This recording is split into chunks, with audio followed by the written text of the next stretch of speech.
Hi. Hi girl, what's up? I'm fine, and you? Fine, guess what? What? I just received my first salary. Really? How much? Well, my monthly salary consists of 200 plus 10% of the store sales for the month. Wow. But is that much? I don't know. Oh no. We should find a math teacher to solve this problem. Na na na na. Hi. Hello kids, my name is Mathematician Teacher, and I'm gonna explain to you this problem with the help of three of my favorite students, Moni, Vale and Montse. So we have this problem that is, Andres is owner of a toy store. His monthly salary consists of $200 plus 10% of the store sales for that month. Now, let's go with the girls. Thank you, Mathematician Teacher. And well, the questions that we're gonna see today are that we have to write a function expressing his monthly salary in terms of the store sales. The next one is to draw a graph of his monthly salary. And we will also discover what do the slope and m-intercept of the graph represents. And the last one, that if the store sales for the month of April are of 15,000, what will Andres' salary be For that month. So first we're gonna write the function.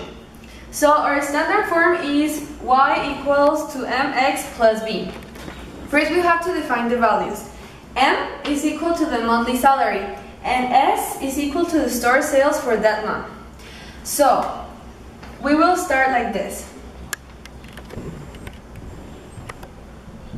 MS, because S is equal to the store sales for that month, as we already said. The salary is equal to 10%. And we're to put it in the formula, we have to represent it with 0.10. Because 0.10 is representing the percentage, and when we multiply it by the store sales for the month, we get the percentage. So we multiply it. Then we have to add 200. Because the 200 represents the salary of the monthly salary of Andres. So our last formula will end like this. MS is equal to 0.10 S, store sales for that month, plus the 200 that is the salary of Andres each month. Okay, so here we have a graph, and the x-axis is representing S, which is the store sales for the month. And in the y-axis we're representing M, which is the monthly salary.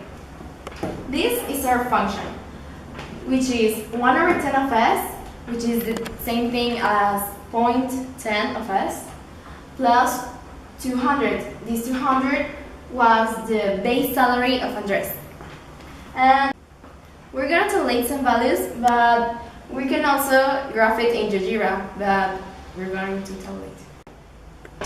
Okay, here we have X, and on this side we're going to have Y. For example, if I put that X is 1,000, if the store sales of the month are $1,000, the salary will be 300. Why? Because you are multiplying this for 1/10 and you are adding 200. And then if the store sales of the month will be 3,000, our salary will be 500. 500, yes. And then 6,000, our salary will be 800. And finally, if the store sales were 8,000, our salary will be of 1,000. And now we're going to pass the graph. Here will be the first point, the second 10,000 here.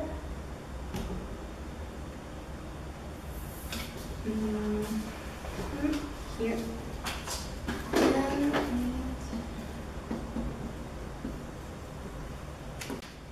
So now we have the points, and our final graph will start from the value of 200 because this is the base salary of Andres.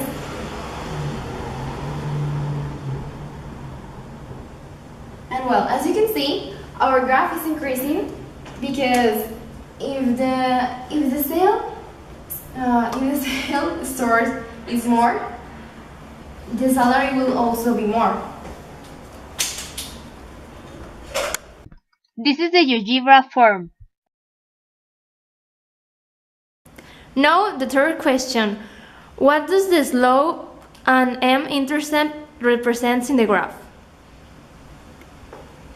Well, here this represents B, which is the monthly salary of Andres. Meanwhile, m, which is the slope, represents the 0.10 or the 10% increase of the extra sales. And here X, which is S in our problem, is representing the store sales of the month. Now the last question. We have to find the salary of Andres if the April month sales are $15,000. So, in order to find this, we have to substitute the original values. So, we have the standard formula, and we have to substitute, we have the 0.10, and now the S that should be here will be 15,000 because 50,000 are the sales of the month. And then we have to add 200 because the original form was this. So we multiply and then is 1,500 plus 200, and this is finally 1,700. So the salary of Andres in April, when the store sales are 15,000, will be $1,700. We can check the solution by doing a GeoGebra graph, and we see that the point is on 1,700. That is our result. So, well, our conclusion is that while we were solving this problem, we could realize that knowing this type of topics of linear functions, circumference, or parabolas can be very useful for math problems, math projects, and all kind of that, and even on our daily life. We can use linear equation in daily life problems like economic situations, factory or company productions, and problems related to time, quantities, or temperature, and many others. And well, it is important to understand the relevance of this topic because, as you can see, it's very useful, and also we need to understand this to apply them into our daily life. So this was our linear function math project, and thank you very much. We are Montse, Vale, and Mon. Thank you. Thank you. Well, thank you, girls. That was very useful. Now, Andres knows his monthly salary and everything he needs to know about this problem.